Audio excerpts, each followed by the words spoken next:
And we are live, and I am already having technical difficulties. That is wonderful. But nah, this is GoIndieNow, and let's see. You guys are gonna have to have some patience with me. Period. This is the first time I do this. Please be kind. Do not adjust your monitor. It is not that I am trying to replace the irreplaceable Joe Compton, the godfather of Go Indie. Now, it is just that he asked me to guest host, and I am very happy to be here as a guest host with a wonderful panel of people. This is This Weekend Indies. This is Go Indie. Now, by all means, if you feel so compelled, even from the get-go, look at that subscribe button, do some pretty eyes, caress it, and click it because it just helps so much. I did say that I'm going to be filling in for Joe Compton for today, and he is the author of Amongst the Killing. He is horrible promoting his work. His work is good. I recommend this book if you like some thrillers, and it is a most thrilling time of the year.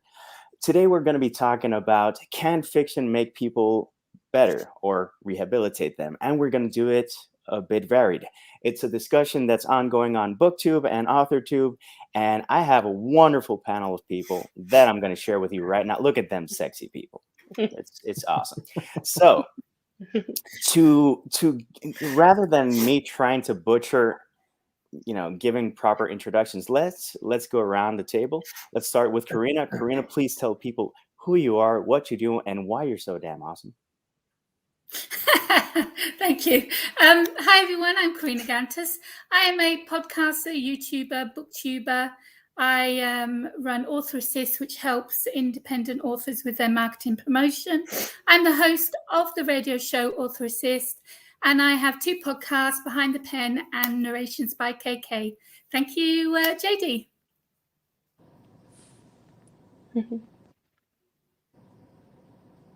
See, it is pandemic times. You're on mute. By all means, check out her program. I've been live there. She's a great host. How about let's go clockwise. Jennifer. Hey everyone, I'm Jennifer Soucy. I'm a horror writer and I also do some editing part-time. And I've got a few books coming out, but I am very excited to be here and talk about Go Indie Now stuff. Well, go Indie Now stuff, but we're also going to pimp each other out. So by all means, Justin, give it a go. I'm Justin Brimhall. I am the author of Fallen Revenge. That just came out in August and is available for purchase.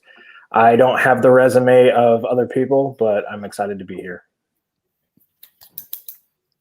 And look at that beard. I'm trying to compete, but I can't compete. Best beard today and in a long while goes to Justin. Not the best beard. Megan, tell us who you are. Number one, if I could grow a lot, I absolutely would, but I can't. I'm Meg Morgan. I'm the author of The Altered Wake. I am coming to you from my vehicle, which is not the norm, but has been the past couple of times. So, yay.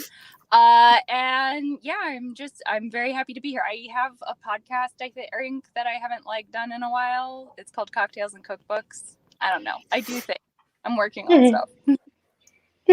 We all do things, and none of us, I think, get bored. I think something in common with everyone in the panel is that we don't get bored. So the topic is, can fiction make you a better person? There's an article, there's a case that came about a young man who downloaded a sizable amount of right-wing, alt-right, Nazi sympathizing and just, extreme stuff. Because of downloading that content, and apparently he did pen a letter, he almost got jail time. When I say almost, is that the law in question could give you up to 15 years of jail time for that. What happened? He went to he went to court. The judge saw the case. He gave him 2 years and suspended his penalty for 2 years. So that means he didn't get any jail time. But he will be monitored, A. And second off, he got some assigned reading. So that is the situation. I read it. I found it fascinating. I found a bunch of videos and I found a bunch of different ways that people are discussing. So first off, what did you think about the case, people? So like I'm gonna try not to like talk too much this episode, but basically this is like my dream topic right now. 'Cause I'm a huge believer in Jungian psychology. I don't know if I'm saying that right because I read, I don't hear people say things. And basically the premise of it is that like our entire psychology consists of stories. Like we are so inundated with stories, from fairy tales to like the narratives that you see on the news from the time that we are born, that we don't even realize how much we are like basically role playing our lives, and we have no idea how much stories actually deeply impact who we are and how we behave as people. And so yes, I think that, you know, there have been studies that have absolutely shown that reading fiction can increase your level of empathy. So I think that that part of like the sentencing is like really cool and innovative. I think that they definitely need to, you know, have him check back in with a psychologist to make sure that it's actually been effective, since this doesn't seem like something that has happened very much. But like, yeah, I think that like being a consumer, I mean, studies have shown that like consuming fiction can make you a more empathetic and a more sympathetic individual. And then on top of that, like when you start writing and you are putting yourself in other people's shoes and literally attempting to create characters like out of thin air, yeah, you have to have empathy.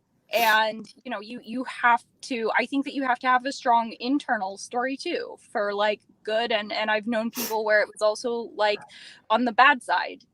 So yeah, I think that like this is a really interesting move for like a judge to make, but I also think that like it makes a lot of sense.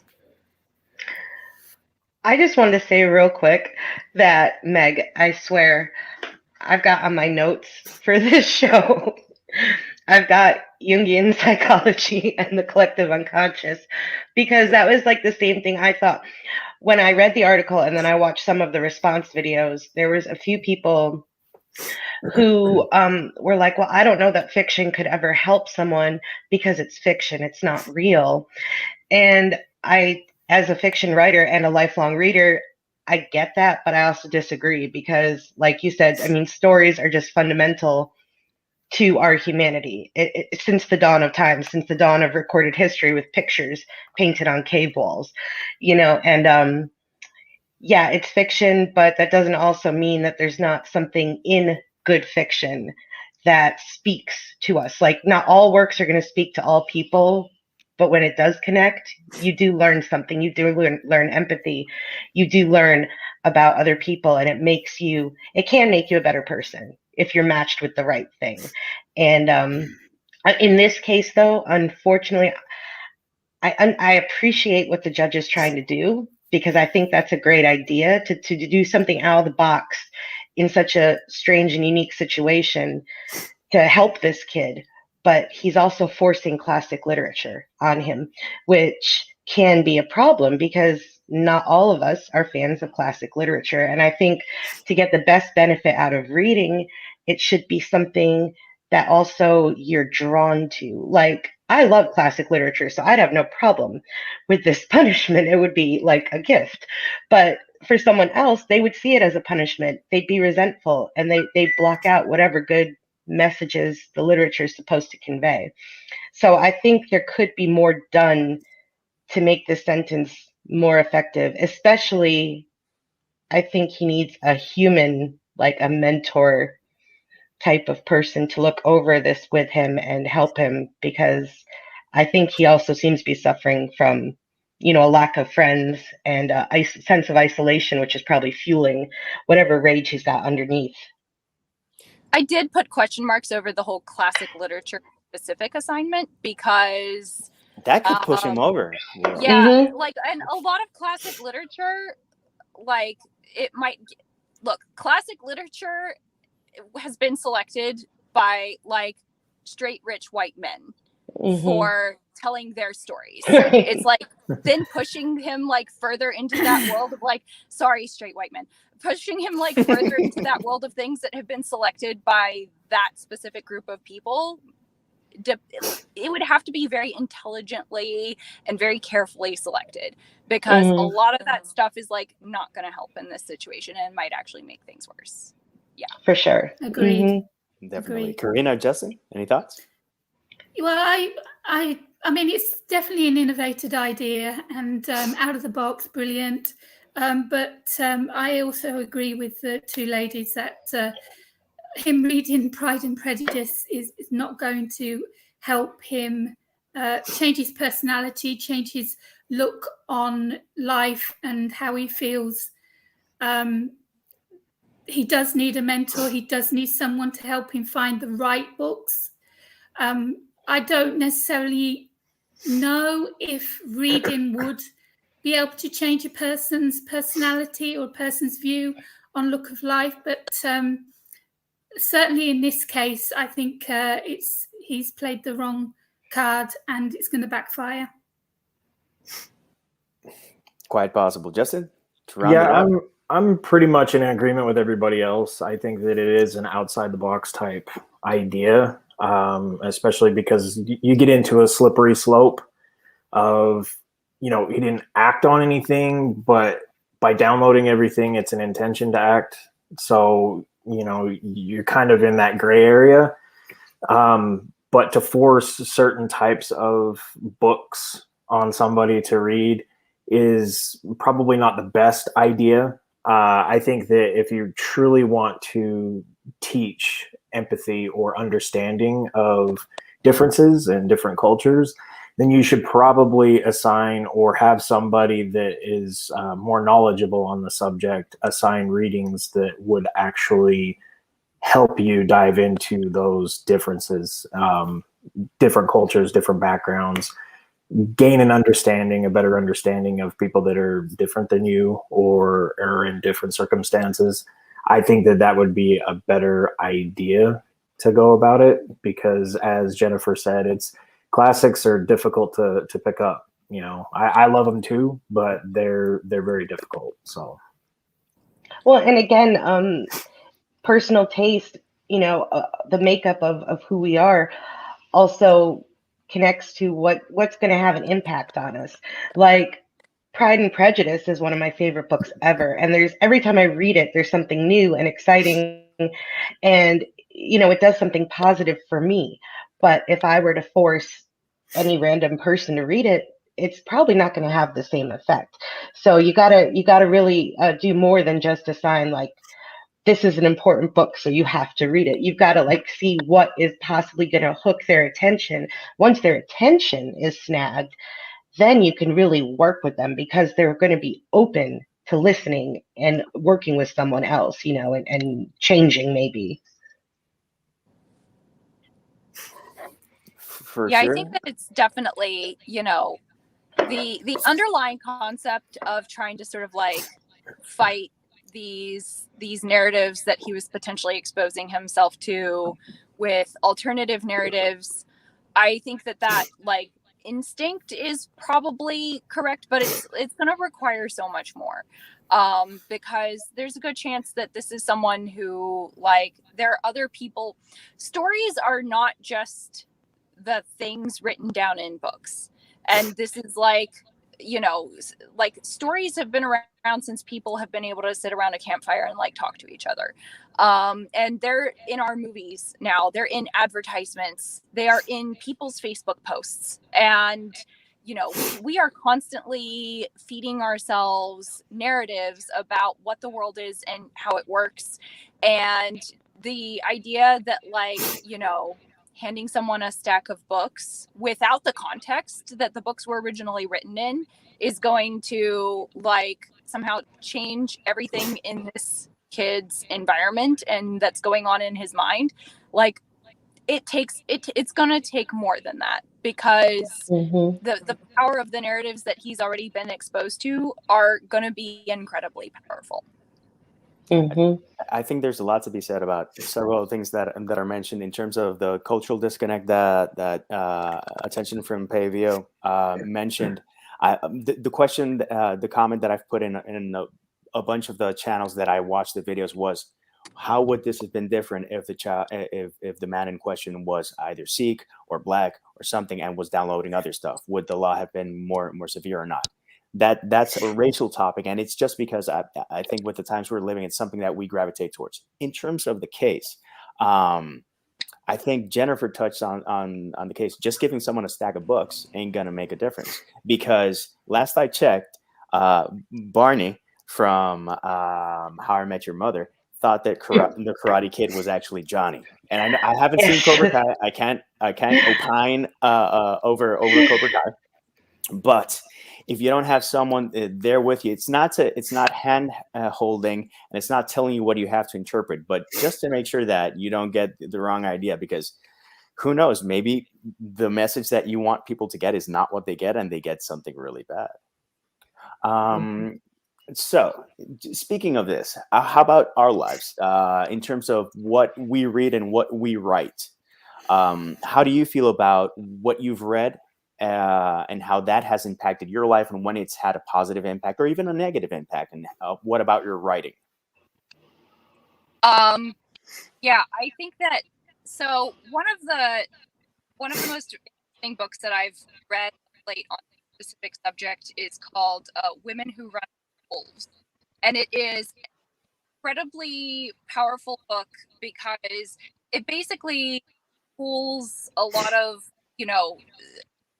it pulls a lot of fairy tales out and sort of recontextualizes them within the circle, sort of like zone. And it also kind of tries to go back to the oral traditional stories as they were before, Disney got their hands on them, basically. And, it really asks, like, what did they say about, like, the culture and the time that they were in, and, what do we as modern, and it is focusing specifically on women, but it's also good exercise for absolutely anyone. But it does ask, like, how do we as modern women, how can we, like, view these that seem to be, like, now completely and totally outside of our world? And it's just a really, really powerful look at how traditional stories were sort of breaking down, like, lessons and tales, things that were applicable to lives then and are applicable now. And sort of, it very much highlighted for me how modern storytelling, how deeply it impacts us, and also how ancient storytelling, like how really critical that was to the way people looked at the world and how they thought about the world. And I think that it's so much more important than we realize. I think that it's just, it's such a deep part of our psychology that we don't even know that it's there. And I think it's really, really critical to look really closely at what are the stories we tell ourselves about who we are, and what are the stories that we tell ourselves about the world. Because it can change, how we live our lives. There's two books that affected me from reading them. The first one was called A Child Called It, if you've heard of that. Mm-hmm. It is very disturbing, but it's a true story. And it brought back a lot of things that I went through in my childhood. So that really affected me, that book. And the other one, it's, probably going to laugh at this, but it was Dan Brown's Da Vinci Code. Because that shocked the hell out of me. It opened my eyes to things I'd never seen before. And that has carried on since the first time I read it. That feeling and that knowledge has stayed with me of what I learned from that book. So those two books have really affected me. As in what I'm writing, I mean, the first book I ever wrote was the series of outlaw motorcycle clubs. We're talking drugs and murder and gangs and rape and everything. Okay, that doesn't make me, because I write it, it doesn't make me, I am a biker, by the way. and I used to sing in a rock band, and I used to hang around with bikers. And you always write about what you know with your first book. So that's why I wrote the first book, In Times of Violence, was because that was a lot of my own story. But writing it and getting into those characters' shoes and doing all the bad stuff didn't change me as a person. I was just writing it. You know, it doesn't make me want to go out and carry a penknife, a knife in my pocket. It doesn't make me want to go out and start causing trouble. And if someone comes up to me and I'm all tough, I'm not like that. I'm totally the opposite of the characters in my book. When it comes to something more closer to me, Stone Cold, which is very biographical, is to do with all the bullying I went through in school. And it's supernatural, and it's a young adult, and it's a thriller. And basically, I get to kill off all my bullies in my book. So writing that actually gave me closure and made me feel better by writing this. Now, will anybody who read it also feel the same way? Not want to go off and kill off their bullies, of course, but feel like they get closure from it. Who knows? But for me, this book helped me when I was writing it. And being a biker and singing in a rock band doesn't make me go out and want to join a outlaw motorcycle club, even though I've wrote about them for years. So.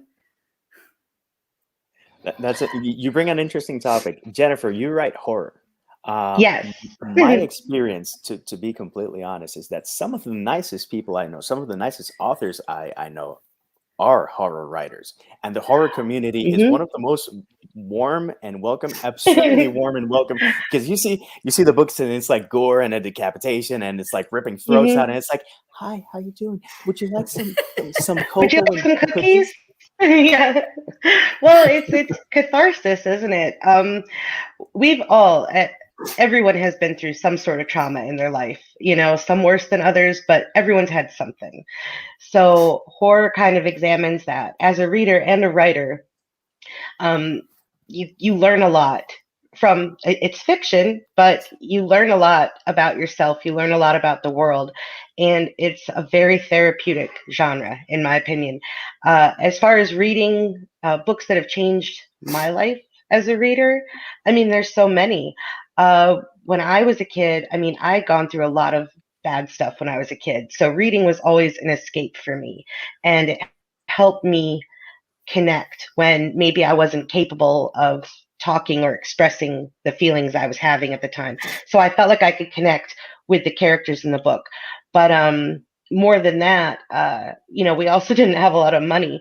So I always wanted to travel. I always wanted to meet different people and see different things. And I couldn't do that physically, but I could learn about the world through books, even if it was fiction. I could read Jane Austen. I know I've brought her up again, but I love her. I could read about her, and even though it's history, but it's still like a whole other country, and it's women like me, but they're going through something I can sort of relate to, but something that I can't really relate to. I can't relate to as a teenager thinking that my whole future is dependent on my marriage, but you can appreciate as a woman what the women before you had to go through, and it makes you accept and be grateful for what you have today, even if things aren't always perfect. At least it's better than that, in that sense. So that's why I do think fiction has the power to help people. It can influence people, it can change people for the positive. But again, the key is you've got to know what your interests are. You've got to match up with something that's going to have the best chance of providing you with that insight, that connection, and that empathy for others beyond yourself. That's a great thought. How about you, Justin? What do you think?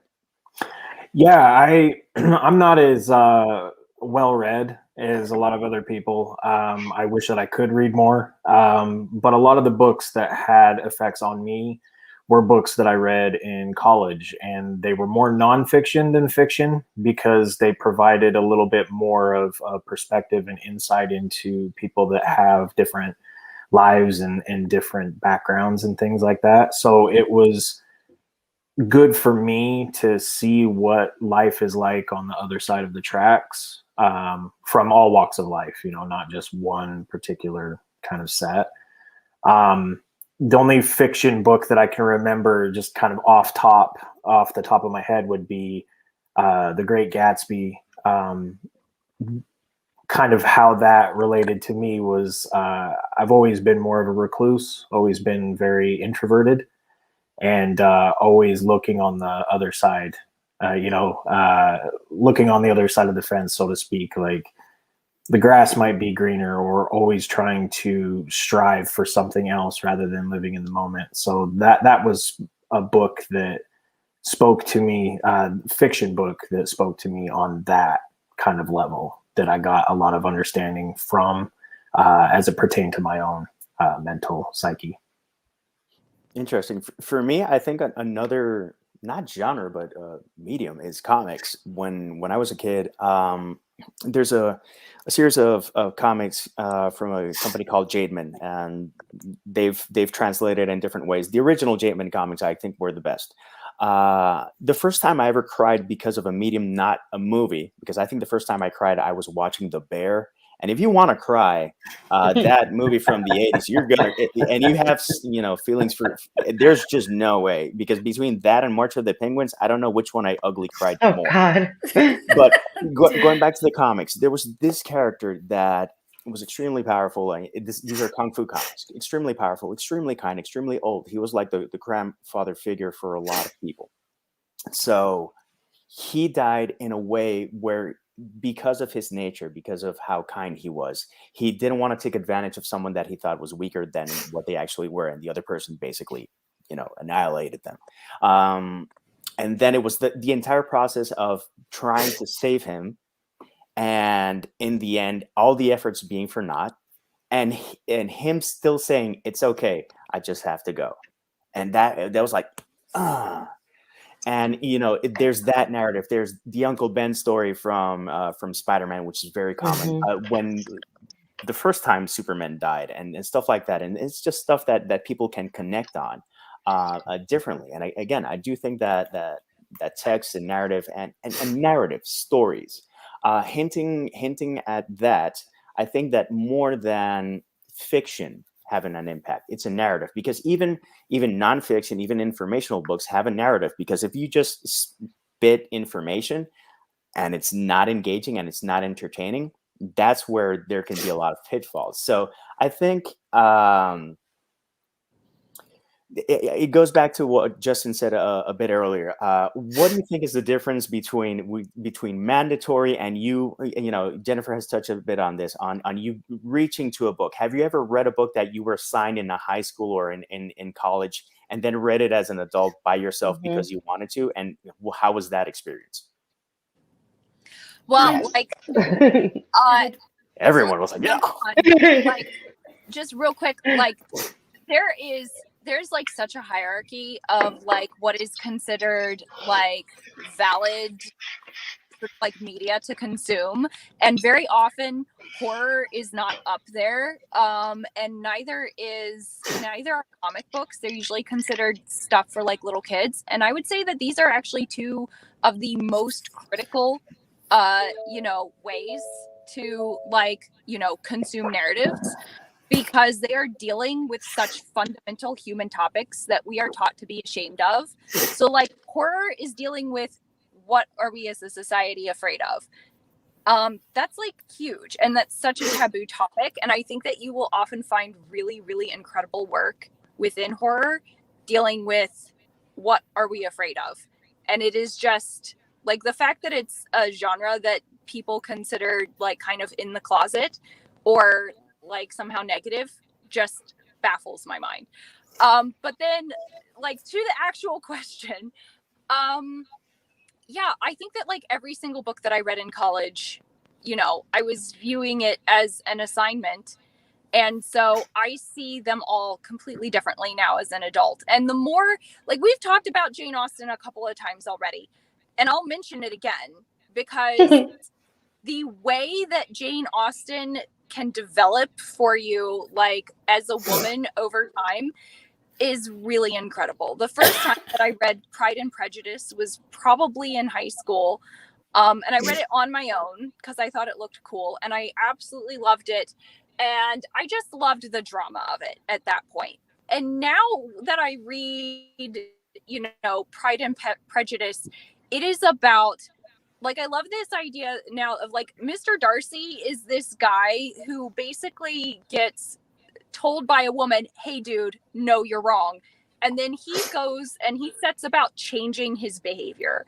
And what other piece of literature is there in which a man, like, stands up and, like, does the right thing that way? He doesn't think it's even possible that he could get Elizabeth back at that point. But he goes ahead and he completely and totally alters his behavior, exposes himself to shameful situations doing it, and then, like, basically goes to her, like, very, very reticently at the end and is like, hey, still interested? Maybe you don't have to be, but if you are, it's cool.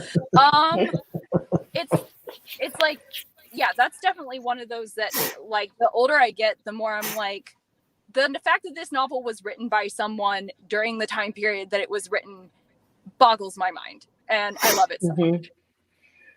Yes. I was gonna say, so current. It's crazy. It is. It stays current, and that's the best thing about a classic. It doesn't always happen, but I think with a lot of them, the reason they're called classics is because it could be hundreds of years old.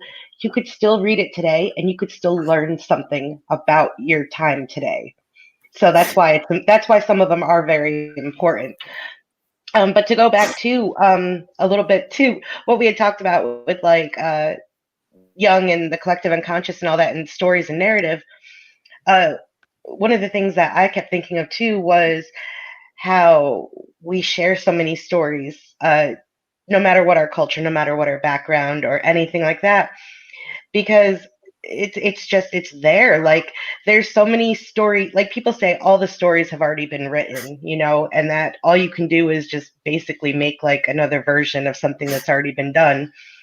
Bullshit! And in a way, yeah. I mean, in a way, like, the reason that can even have any sort of validity is because over time, like, since we first started telling stories, it's amazing, but every culture has so many of the same stories, the same archetypes, the same plot lines, like the hero's journey, or, you know, stuff like that. Like you were mentioning Uncle Ben in the comics, you know, the death of the mentor to a vulnerable youth.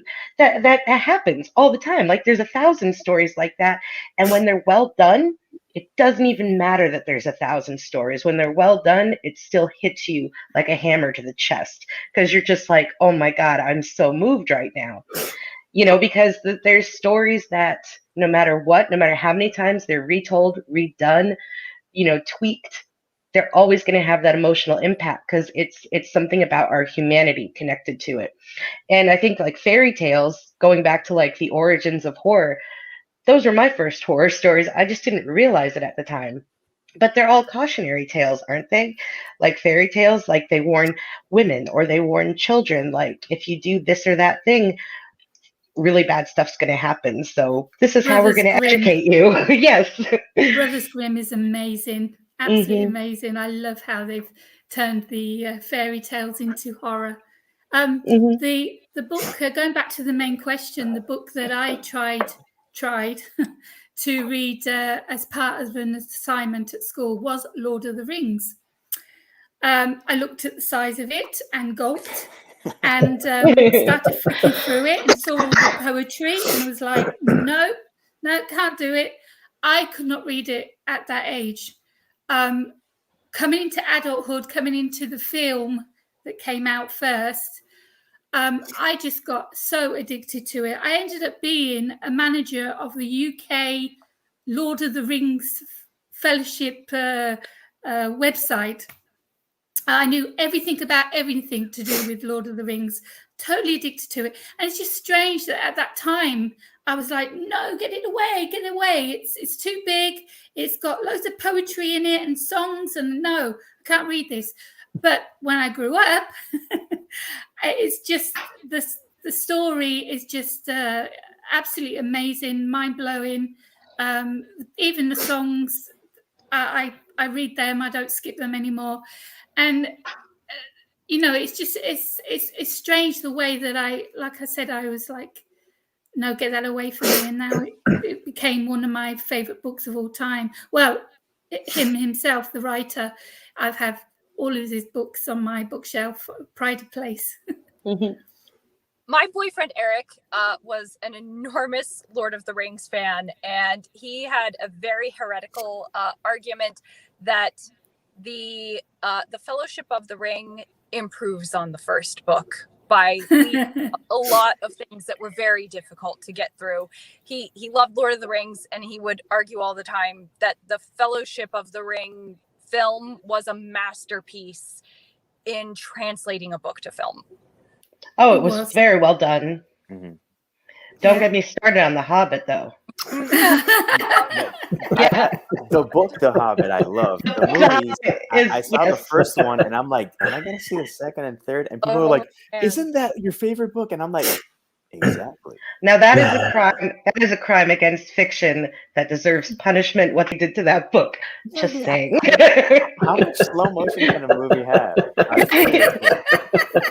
I'd have to think of movies that have more slow motion than that, and it's like not even 300 has more slow motion than that one. That's saying something. Okay, flipping it a bit. What about people who, I'm a big fan of the writing of H.P. Lovecraft, but not a big fan of H.P. Lovecraft, the dude. If you see the stuff that he snuck by, yes. Again, I'm a big fan. I've read it, but I don't think reading his work has made me racist. It has made me conscious of how to write scenes that scare the stuff out of me. The shish kebab out of me. But I don't think it has a negative impact. So that's the flip side. What do you think about people? Again, this young man downloaded a bunch of stuff. He is susceptible and whatnot. But objectively speaking, if you download something that should have a negative impact, will it have a negative impact? I mean, anything's possible, but that's like the old argument of are violent video games and violent movies, are they making people more violent, or something like that? Can you really measure that? I don't know. There's so many factors that go into it. I played Mortal Kombat. I played Grand Theft Auto. Sure, I might get the idea to decapitate someone, or sure, I might wonder if I can get to 5 stars in Grand Theft Auto and then find a garage so that the star levels can go. Or someone might piss you off and you envision finishing them. It doesn't mean you're going to, like, not even close. That's just the way things are. Our brains sometimes do these things. I honestly, after reading the article and really thinking about it, again, I'm not a supporter of anything like white supremacy or, making bombs and hurting people or anything like that. But like, they kept repeating how much of a loner this kid was, that he had no friends, that he had no connections. And, you feel really bad for someone like that. And he's young. He started doing this stuff when he was 18. He only just now, in this recent case at 21, got charged with it. So he's been on their radar for a while. And, just hasn't done anything to warrant, being brought before the court. But that's why I really think, yes, books can always help, because they can be a good thing. But at the same time, I think what this kid really needs is like human interaction. He needs a friend. He needs to be a part of a community. And, it's the same thing. Like, I grew up in Connecticut, and there was like a lot of gang stuff that went on and all that. And, you'd always go like, well, how does someone even join something like that? It's because they feel isolated. They feel powerless. They don't have connections where they need to in their family, in their community. So they gravitate towards something that makes them feel like they belong. Exactly. So this kid needs more than just books. He needs someone to reach out, to talk to him, to help him learn that that's not where he needs to belong. there is a community, there are good people who would accept him, who would reach out. He's just got to kind of meet them halfway, you know? Indeed. It brings another topic. It's funny because often conversations lead to the questions that I have just in a different sequence. The question that I have, how much does community impact reading and writing communities? You know, what impact do they have? You know, Justin, you say that you don't have the resume and whatnot, but you've participated in events, you have books, you have had people respond to your work, either online or in person. How has the community impacted you positively in terms of what you've written, why you've written it, and what surprises have come along the way? Well, wow, that's loaded. Yeah, it's been an experience, I will say. From the community, like the writing community on social media and stuff, I learned so much from everybody, just from their own experiences in writing, and it gets me to look at things a little bit more critically and how I can kind of shift that into my own work. As far as people that have read it and I've received feedback on, it's helpful to know that characters that I'm writing or situations that I'm writing, that I've taken the time to do it right. You know, I want to do things right by characters and people that represent those characters in real life that may read it and interpret it, you know, negatively. So I always keep that in the back of my mind. I try and pick people's brains as much as I can on things that I don't understand, or I may not fully, you know or comprehend. So I'm kind of new in the game, so I haven't had a ton of feedback or reviews or anything that's really been said to where I can be like, I can pull that out and say, you know, yeah, that had an impact, or this impacted me negatively. But I can say that overall, throughout the whole experience, it's been really, really positive, and it's helped me learn and grow as a writer for future works and future books. Justin, to just make sure to take that time. Can you pick your book up? It's right beside you. We want to see it. Yay! Yay! Yeah. Congratulations! Thank you. Wait. Let me take off the comments so that we can see all the glory of the cover. There you go. Ooh. Awesome. I gotta get my fingers out of there. There we go. but see that, you know, just what KARINA did. That's a sense of community. That's a sense of helping us out. You're starting out, and it's like we suck often promoting our work, and it's like, dude, put up your work so that people can tie, you know, the glorious beard and the kind face to the book, and people go like, he was a cool guy. And the same with everyone. I think that I think that as far as what our culture at large, like the impact that it has on sort of the stories that we tell, like I said earlier, there are some genres that get more respect than others. And so I think that they're going to be genres that maybe we gravitate to more than others. Or if we gravitate to a genre like horror, like we might approach it really differently than we did if, you know, it was something that was considered, you know, a little bit more socially acceptable, or at least a little bit more valuable. Like, and so I think that you know, I think that plays a really important role in what stories get told and how they get told. And so, yeah, I think that has an impact both on the people who are telling the stories, and then it also has an impact on the people who are receiving the stories, because how many people are struggling to connect with the writing or the stories that are out there because they feel like their voice is not being represented, and their voice is not being represented because our culture tells us that kind of a voice doesn't have value or doesn't have a place. And so I think that, you know, I think that's why communities like GoIndieNow are really important, because I do feel like, you know, I feel like there's a pretty diverse group of people here. And so I think that kind of, you know, that helps a lot. But, you know, it can be a struggle, I think, for not just for the writers, but also for the people, you know, who are reading the stories, when they feel like, you know, not only are they not being heard and not being seen, but like, even if they tried to be heard and seen, there's not a place for them. I think that is like one of the great tragedies of our current culture, is this idea that stories about fear, which is what horror is, those kinds of stories are considered to be for like little kids, or somehow like not valuable, or somehow like not to be. And so, yeah, I think that's like a really, really big one for me. I wanted to add too, just on the tail of that, you know, again, as a horror writer, and a woman in horror, one of the things that it's been going on for like a little over 10 years, but one of the things I noticed as far as back as a couple of years ago is there is in February every year, it's called Women in Horror Month, like really among the horror community, but among any reading community too.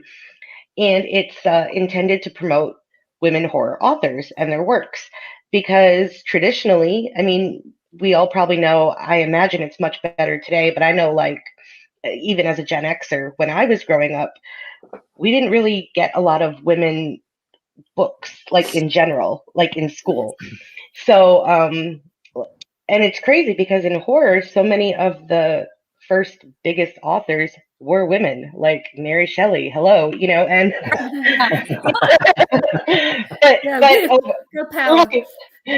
but over the years, you know, it became very much like a male-dominated genre.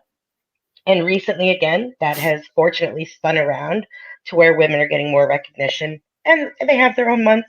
So that's a great thing, you know? Yeah. And, you know, again, this goes back to the idea that community bolsters each other, and it helps you feel a part of something. Like, maybe years ago, like a woman author might not have felt like she could be a part of the horror community because she was a woman and not a guy. So, you know, having things like this just keeps bringing people together, and it allows for the exchange of thoughts, information, viewpoints that is so necessary in any reading community, you know, that diversity. So, but yeah, I just felt like throwing that in there. I never heard of that February female horror thing, because I write horror as well as every other genre. But it's really good to know about that, because that's really cool. I think that's awesome. Yeah, I'll have to speak to you about that, Jennifer. Yes. In terms of that, I think two of the biggest compliments I've ever gotten was on one occasion, someone bought a book 1 year at a convention, came back the next year, and then it said, "You're the author of this book, right?" And it was one of my poetry collections. I was like, "Yeah." She's like, "I just wanted to thank you because a poem that you wrote basically helped me understand what I was feeling when my dad passed away." And I'm like, "I wrote it because of my dad's passing." And we had that little moment of, okay, let's push it down. And one of the biggest compliments I've ever gotten was actually on the blog. Someone wrote, I would have to look for the comment, reading this, because it was on Google Plus, the defunct Google Plus. Reading this helped me feel okay about myself. And I was like, damn, I was just processing stuff. And to know that anything that any of us writes can have that impact. And I think a lot of people don't realize the impact of what we do can have, and the books that we have. So, it's cool. Anyways, in terms of, let's try to do this segue like responsible adults that way. I think it's going to be. So if you're looking for reads and looking for something interesting, now is the time of the show where we scroll down the list and try to do this like a responsible adult and connect with the Indie Connection with CL Canon. So if you're looking for books for your TBR, check this out.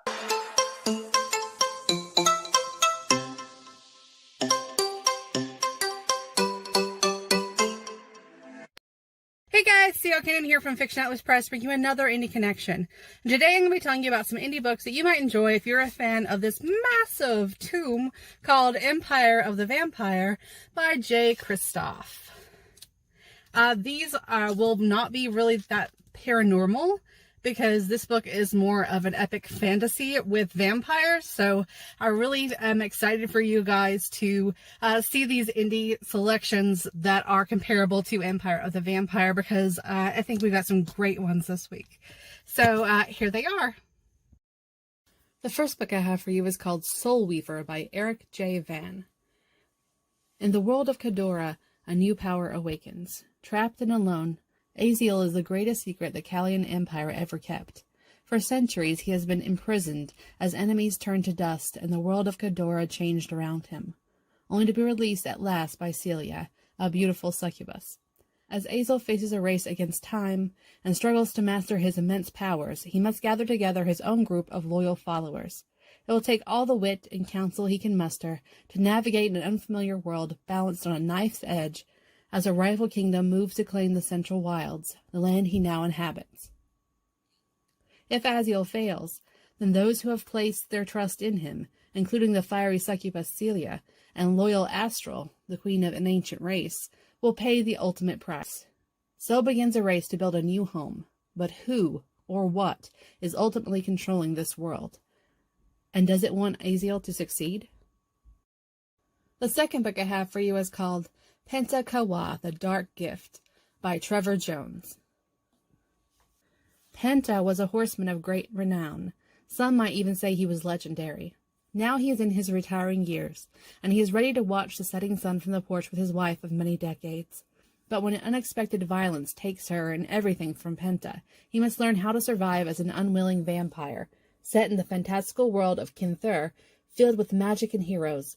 Penta's journey will take him across strange lands and encounters with creatures of darkness and light. He must now find a balance between the man he once was and the growing darkness that now lives within him, calling for blood and power. The third book I have for you is called Blood of the King by Bruce Blake. With a vial of the king's blood in one hand and a sword of legend in the other, one soldier sets out on an odyssey that will change his life or end it. Forced into the army, Kiro never wanted to fight, and with the monarch dead, any hope for the kingdom's survival hangs by a slender thread. But when the king's shaman charges Kiro with a curse, he's compelled to undertake a journey to the haunted land in search of the outlaw necromancer. And if he fails, the very walls of the fortress itself will fall to the blood-crazed undead. Can Kiro complete his quest in time to save his realm from a brutal end? And the last book I have for you is called Legacy of Bones by Kirk Dougal. The dragons vanished, the evil foe defeated, but sorcery and lore speak of resurrection, and the one with the gift to raise the dead. Gareth Staghorn is ready to begin the rest of his life. Having just completed his apprenticeship, he journeys home to check on his siblings, the first time they have been together since their parents' tragic deaths. But their reunion is shattered when his sister is abducted for her magic, which some believe can resurrect a dark emperor. Terrified he will lose another loved one, Gara and his alcohol-soaked brother set off in determined pursuit to rescue her. They quickly become entangled in an ancient legend crafted from the skeletons of dragons, and with the discovery of the sinister schemes underway, the young man fears he may be forced to reveal the growing power he has kept secret all these years. Can he save his sister in time to prevent a terrible prophecy from coming true? Okay, that's all for me this week. I'll see you next week on The Indie Connection. Bye!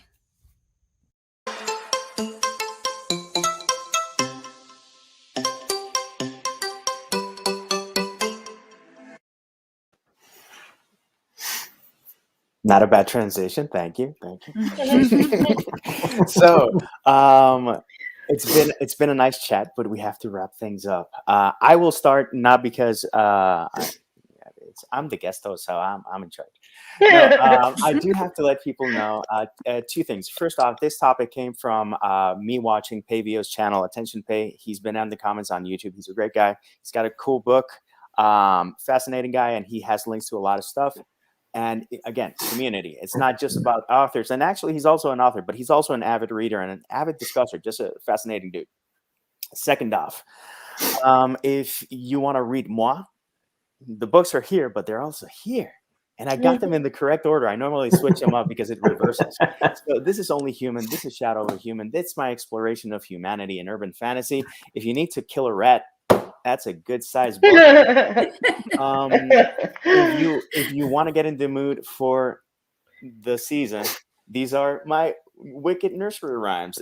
It's original nursery rhymes. They're kind of wicked. They're kind of messed up. And if you want something more mellow, this is Ballads of Hope and Joy. Actually, these two I released this year. This is poetry. I love poetry. The poetry community is also very awesome.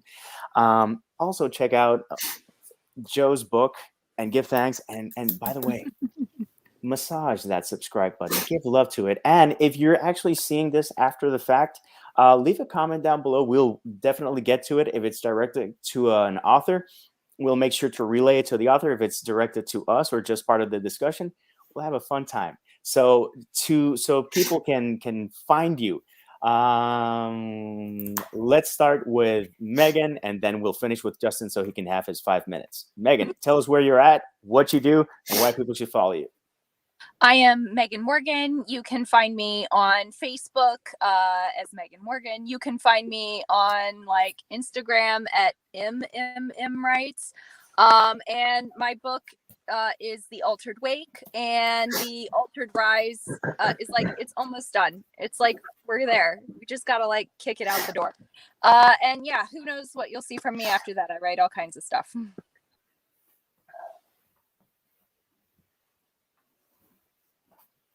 Was it me? Okay, I didn't hear you then. You went all quiet. Hi, KARINA here. I am the author of 13, soon to be 14 books, all genres. You can find me on Facebook, on Instagram, on all the platforms you can find me. My books are wide. I have the MC collection. I have the duology, fantasy, young adult, supernatural, thriller.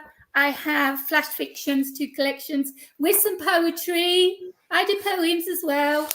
And a flash of horror and Toxic, which is a dystopian erotica. Ooh. So thank you so much. Love being here. And make sure to subscribe to my YouTube channel so you'll see Behind the Pen and all the trailers that I do and narrations by KK. Lots of things on my channel, so please subscribe. Okay, hey, so you can read any one of my many books. Let me see if I can get them all. These are already out. And this month I have 3 other books coming out. So, well, not full books. I've got, just last week, I have a short story in Midnight from Beyond the Stars, which is from Silver Shamrock Publishing. It's alien horror, if you guys like that. I've also got a solo novel coming out on the 12th called Dead in the Water, which has a mystery, a family mystery off the coast of Provincetown, which is a pretty fun book that I just wrote. And on Halloween, I'll be featured one of my short stories in the Women in Horror Anthology Volume 4 from Candisha Press, Don't Break the Oath. So check me out and all my works at jenniferlsoucy.com. And I'm pretty much on all social media, so just hit me up if you want to talk. And briefly, before we give Justin his last 5 minutes for the show, next week, it's actually going to be a Dapper Sunday. People are going to dress up. They're going to look all spruced up and even more good looking than usual. So be sure to tune to that. And now I leave you with Justin so he can have his last 5 minutes. Well, thank you. You are all hard to follow. Basically, you can find me anywhere. So I'm on Twitter, Instagram, Facebook, even TikTok. You can pretty much find me everywhere. My book is my debut book, Fallen Revenge. Rock star.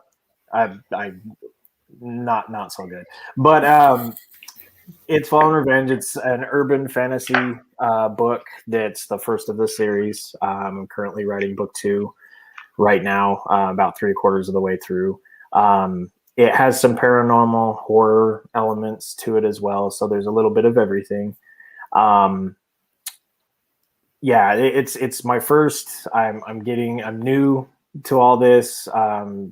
Very, very passionate about it. Look to get my feet wet any way that I can. So I certainly appreciate this platform and this opportunity to talk with so many talented people. You're all wonderful. And I just hope that I can continue to grow and continue to be better and continue to put out those works and be a more a stronger figure, if you will, within the writing community. So that's kind of the aspirations there. The thing that I would say in addition to that would be anybody that's watching this or, you know, comes across it, support one another. That's going to be my war cry, if you will, is that we're all a community. We're all hard workers. We all, you know, write great stuff that deserves to be out there. So any kind of support or any kind of help is always appreciated. So I would kind of say that you know, if you're on social media and you see people talking about their work or they're referencing other people's work, or you've read work or books or things like that of people that you've really enjoyed, I would say shout it out. You know, shout it out from the rooftops. Let everybody know that, you know, there's this great work of fiction or whatever out there that people can get their hands on and they can read. I try to do my best to do that, but that would be my kind of suggestion, is to just understand that we're all in this together. We're all just trying to get our stuff out there and get it read and continue to do the thing that we're most passionate about and love the most in this world. Yeah, I guess I'll just kind of close with that. I don't have too terrible or too much to say, but I will leave it with this and just say, and remember, it's always time to go indie now. Yay! There you go. Cheers, guys. Thanks for joining us.